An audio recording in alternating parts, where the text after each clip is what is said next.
Perkenalkan nama saya Aureline Van Katobing dengan NIM 19050108 dari jurusan Ekonomi Pembangunan Fakultas Ekonomi dan Bisnis Universitas Sumatera Utara. Di sini saya akan menjelaskan tentang apa yang telah saya pelajari dan saya dapatkan selama 1 semester mempelajari mata kuliah Teknik Komunikasi. Nah, seperti yang kita ketahui, teknik komunikasi adalah sebuah cara atau metode dalam penyampaian pesan yang disampaikan oleh komunikator atau si pemberi pesan dan ditujukan kepada komunikan atau si penerima pesan. Di dalam komunikasi terdapat konsep yang dinamakan dengan konsep komunikasi. Menurut John Erwin Bird dan teman-temannya, konsep komunikasi ini terdiri dari 3 bagian, yaitu yang pertama ada komunikasi sebagai tindakan satu arah. Nah, dalam konsep ini, komunikasi dianggap linear, yang mana dimulai dari sumber atau pengirim dan berakhir kepada si penerima. Konsep ini biasanya terjadi pada komunikasi media, pidato, ceramah, dan surat kabar. Yang kedua, ada komunikasi sebagai interaksi. Nah, menurut Deddy Mulyana, komunikasi sebagai interaksi ini adalah mutual influence, atau saling mempengaruhi. Dalam konsep ini juga menyetarakan komunikasi dengan proses sebab akibat, aksi-reaksi, baik itu secara verbal maupun non-verbal. Nah, konsep komunikasi sebagai interaksi ini dianggap lebih dinamis dibandingkan komunikasi satu arah, karena terdapat unsur feedback di dalamnya. Dan yang ketiga, yaitu komunikasi sebagai transaksi, di mana komunikasi dianggap telah berlangsung bila seseorang telah menafsirkan perilaku orang lain, baik itu secara verbal maupun non-verbal. Selain konsep, saya juga mempelajari tentang beberapa fungsi komunikasi, yakni ada komunikasi sosial, komunikasi ekspresif, komunikasi ritual, dan komunikasi instrumental. Untuk sifatnya sendiri, komunikasi ini terbagi menjadi 2 sifat, yaitu komunikasi verbal dan non-verbal. Seperti kita ketahui bahwa komunikasi verbal itu adalah komunikasi yang berbentuk lisan ataupun tulisan. Contohnya adalah penggunaan kata-kata. Sedangkan komunikasi nonverbal ini adalah komunikasi yang tidak menggunakan kata-kata. Nah, contohnya itu adalah melalui mimik wajah dan gerakan tangan. Bahkan intonasi suara dan kecepatan berbicara juga termasuk ke dalam contoh dari komunikasi nonverbal ini. Tatanan dalam komunikasi juga ada bermacam-macam. Ada itu komunikasi antar pribadi, komunikasi kelompok, komunikasi organisasi, dan juga komunikasi massa. Selanjutnya, dari mata kuliah teknik komunikasi ini saya belajar tentang yang namanya model-model komunikasi. Nah, model dapat berfungsi sebagai basis bagi teori yang lebih kompleks dan juga alat untuk menjelaskan teori dan menyarankan cara-cara untuk memperbaiki konsep-konsep. Nah, contoh sederhana dari model yang umumnya kita lihat adalah di saat seorang dosen yang memberikan tugas kepada mahasiswanya. Kemudian si mahasiswa mengerjakan tugas tersebut. Lalu tugas tersebut akan dinilai oleh dosen. Itu adalah contoh sederhana dari model komunikasi. Nah, untuk jenis-jenisnya sendiri, ada juga bermacam-macam model komunikasi ini. Ada model SR, ada model Aristoteles, ada model Laswell, ada model Shannon dan Weaver, ada model Scrum, ada model Newcomb, ada model Bernoulli, ada model De Fleur, dan ada juga model Tubbs. Selanjutnya, saya pelajari dari mata kuliah teknik komunikasi ini ada juga tentang persepsi. Nah, persepsi itu adalah inti dari sebuah komunikasi, sedangkan penafsiran atau interpretasi adalah inti persepsi, yang mana identik dengan penyandian balik atau decoding dalam proses komunikasi. Nah, persepsi meliputi penginderaan atau sensasi melalui alat-alat indera kita, yaitu ada alat indera peraba, indera penglihat, indera pencium, indera pengecap, dan juga indera pendengar. Juga ada atensi dan interpretasi. Nah, persepsi ini terbagi menjadi 2 bagian lagi, yaitu ada persepsi terhadap lingkungan fisik dan persepsi terhadap manusia atau persepsi sosial. Dalam komunikasi, saya juga belajar tentang namanya etika. Nah, etika komunikasi yang saya pelajari di sini yaitu adalah mencoba mencari standar etika apa yang digunakan oleh si komunikator dan komunikan dalam menilai di antara teknik, isi, dan tujuan komunikasi yang dilakukan. Dalam membuat penilaian etika komunikasi didasarkan pada pelaku komunikasi itu sendiri, baik itu si komunikator maupun komunikannya. Nah, etika juga terbagi menjadi 3 bagian, yaitu ada etika deskriptif, etika normatif, dan etika kefilsafatan. Dalam mata kuliah ini, Selain mempelajari tentang etika, konsep, jenis ataupun sifat, saya juga mempelajari tentang namanya komunikasi pembangunan, di mana komunikasi pembangunan ini berfungsi sebagai aktivitas pertukaran secara timbal balik antara masyarakat dengan pemerintah yang dimulai dari proses perencanaan, pelaksanaan, dan hingga evaluasi pembangunan nantinya.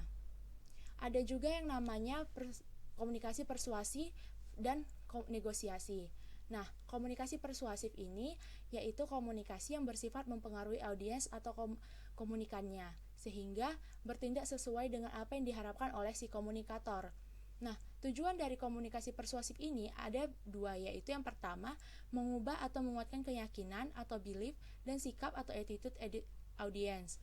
Dan yang kedua yaitu untuk mendorong audiens melakukan sesuatu atau memiliki tingkah laku atau behavior tertentu yang diharapkan. Nah, sedangkan negosiasi atau perundingan itu adalah proses mencapai kepuasan bersama melalui diskusi atau tawar-menawar. Nah, tahapan dalam bernegosiasi juga ada, yaitu yang pertama ada perkenalan, kemudian ada peninjauan umum, ada latar belakang, ada penjabaran pokok-pokok persoalan, ada rundingan persoalan, ada kompromi, hingga pada akhirnya pada tahap penyelesaian. Dalam mata kuliah ini, saya juga mempelajari yang namanya new media.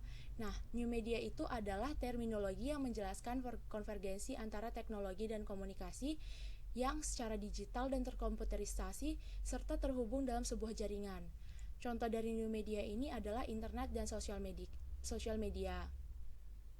Nah, dalam mata kuliah teknik komunikasi ini, saya juga mempelajari tentang komunikasi pemasaran. Seperti yang kita ketahui bahwa komunikasi pemasaran itu adalah salah satu aspek penting dalam keseluruhan misi pemasaran, serta penentu suksesnya sebuah pemasaran.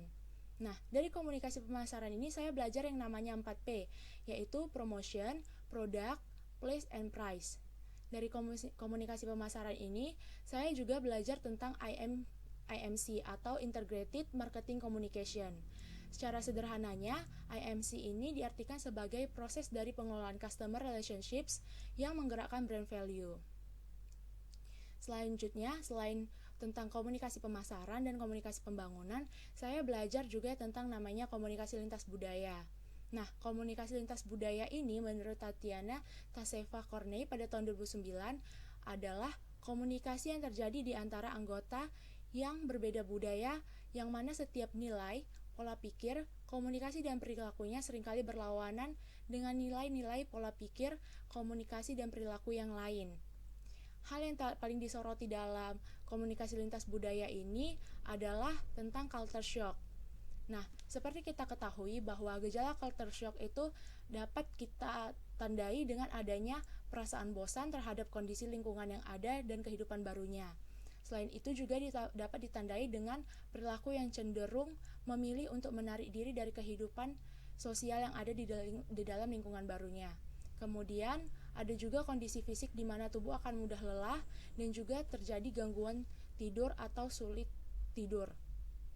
Nah, gejala-gejala tersebut juga dapat diatasi dengan cara yang pertama adalah dengan terlebih dahulu untuk mencari tahu seluk-beluk terkait daerah tujuan atau sebelum kita benar-benar pindah ke sana. Yang kedua, kita harus menghafal berbagai lokasi yang penting di dalam daerah tersebut. Yang ketiga, kita harus membangun networking atau relasi di dalam daerah baru yang akan ditempati. Dan yang keempat, kita harus menerapkan pola pikir yang terbuka atau open mindset. Tidak hanya komunikasi lintas budaya saja, saya juga belajar tentang komunikasi politik. Nah, menurut Miriam Budiarjo, komunikasi politik ini merupakan salah satu fungsi dari partai politik untuk menyalurkan beragam pendapat dan aspirasi dari masyarakat dan mengaturnya sedemikian rupa, dan menggabungkan kepentingan dan perumusan kepentingan untuk diperjuangkan menjadi kebijakan publik. Komunikasi politik ini memiliki 3 fungsi, diantaranya yaitu yang pertama fungsi informasi. Nah, fungsi informasi ini adalah penyampaian pesan yang berkaitan dengan politik, seperti visi, misi, tujuan, sasaran, dan arah kebijakan dari partai politik. Yang kedua, ada fungsi edukasi. Fungsi edukasi ini termasuk dalam materi pendidikan politik, seperti ideologi, nilai, praksis, dan keterampilan. Fungsi ini juga biasa diperankan oleh partai politik atau pemerintah. Dan yang ketiga, ada fungsi instruksi. Nah, fungsi ini yaitu fungsi komunikasi politik yang berkaitan dengan pemberian perintah berupa kewajiban, langgaran, dan anjuran. Pola yang digunakan dalam komunikasi politik juga berbeda-beda. Ada yang pertama pola komunikasi vertikal. Pola ini seperti antara menteri ke presiden. Yang kedua ada pola politik horizontal, yaitu antar ketua partai. Yang ketiga ada pola komunikasi politik formal, seperti rapat DPR, Rakernas Parpol. Dan yang keempat ada pola komunikasi politik informal, contohnya adalah obrolan warung kopi. Nah, dari mempelajari ilmu komunikasi ini, sangat banyak hal-hal bermanfaat yang saya dapatkan. Misalnya, dapat membantu saya dalam melakukan penelitian skripsi saya nantinya. Nah, seperti yang kita ketahui, jika dalam mengerjakan skripsi tentunya akan dibutuhkan yang namanya survei, baik itu melalui wawancara ataupun pengisian kuesioner. Nah, untuk dapat melakukan survei, dengan dua cara tersebut tentunya dibutuhkan juga komunikasi yang baik.